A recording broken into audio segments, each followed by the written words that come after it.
Patrice Romden, bien accompagné de Julia Livage et de Sarah Doraghi. Bonjour mesdames. Bonjour Patrice, Damien. bonjour. Revue de presse culturelle. Oui, on va commencer par une citation. J'ai demandé au service de la ville de trouver une sépulture parisienne pour Michel Déon. Enfin une solution.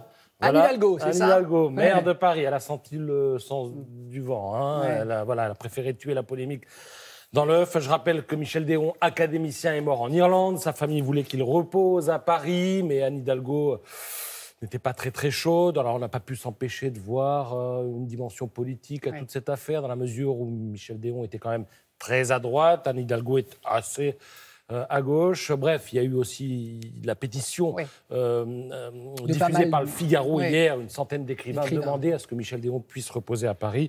Apparemment, ça va être le cas. Fin de l'histoire. Toujours disponible sur le site internet de Libération, ce beau papier de Philippe Lançon sur Corot. Vous savez que le peintre est exposé au musée Marmottan, on en a déjà parlé ici, jusqu'au 8 juillet prochain. Alors Corot a peint, on l'a dit, beaucoup de paysages, mais il faut savoir qu'en 1886, 12 ans après sa mort, 28 de ses tableaux sont mis en vente. 27 seront vendus, et puis il y en a un qui reste sur les bras du vendeur, et ce tableau s'intitule « La jeune grecque ». Alors ce tableau, eh bien, normalement, j'allais dire, il habite dans le Vermont, aux États-Unis, mais il est dans l'exposition, on peut le voir. Alors, la jeune grecque en question, c'est qui? C'est Emma Daubigny. Elle a 20 ans à l'époque, lorsqu'elle pose. Elle posait aussi pour Degas, pour Chavannes. Elle est en costume grec. Quand on dit la jeune grecque, il n'y a que le costume, en fait, qui est grec. Et puis, vous avez ces jolis mots de Philippe Lançon. Elle est à la lisière de la bouderie, de la mélancolie, du plaisir, du sourire. Corot peint toujours la lisière entre ce qu'il voit et ce qu'il sent. Et puis alors, si vous regardez bien, il y a derrière le modèle un mur gris avec une frise en bas à peine visible. Cette frise, apprend-on dans Libération, est inspirée par le Parthénon. Forcément, la jeune grecque, évidemment. Il faut savoir que de son vivant, Corot n'a exposé que 4 portraits, alors qu'il en avait peint beaucoup plus, comme on le voit maintenant.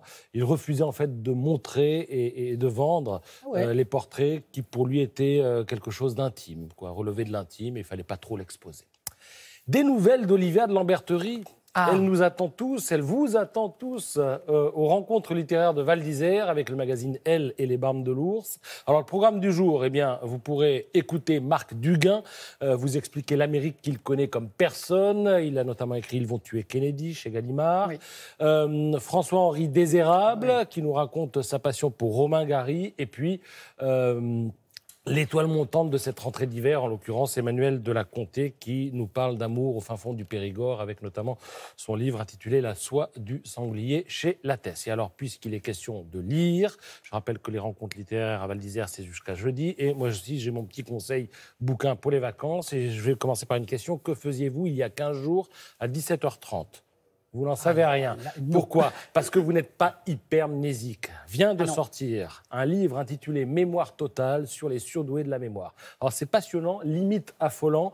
Dans le building de la mémoire, il y a plusieurs étages. Au premier étage, vous avez Pierre Arditi qui est capable d'enchaîner 2 pièces dans la même soirée sans se tromper une seule fois. Mais après, vous avez Napoléon et Kasparov qui ont une mémoire photographique terrible. Vous avez les autistes surdoués, Dustin Hoffman dans Rain Man. Vous avez les calculateurs prodiges. Ils peuvent vous dire combien de secondes il y a dans 18 ans, par exemple, comme ça, à brûle-pourpoint. Les absolutistes, alors eux ont l'oreille absolue ou alors le nez parfait pour les parfums. Et puis vous avez les hypermnésiques qui sont tout en haut, ils sont sur la terrasse de l'immeuble, eux. Et c'est eux dont il est question dans ce livre. Leurs prouesses sont stupéfiantes.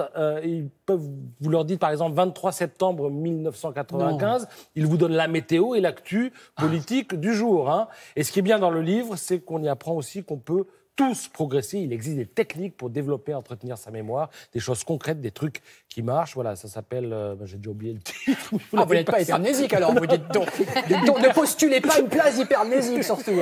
Regardez, Mémoire totale, ça s'appelle. Mémoire totale, Patrice. Mémoire totale, c'est Roland, parce que j'avais en tête le nom des auteurs, Roland Portiche et Daniel Gerkins, c'est aux éditions Stock. Mémoire totale. Bravo. Copiez-le 10 fois, Patrice.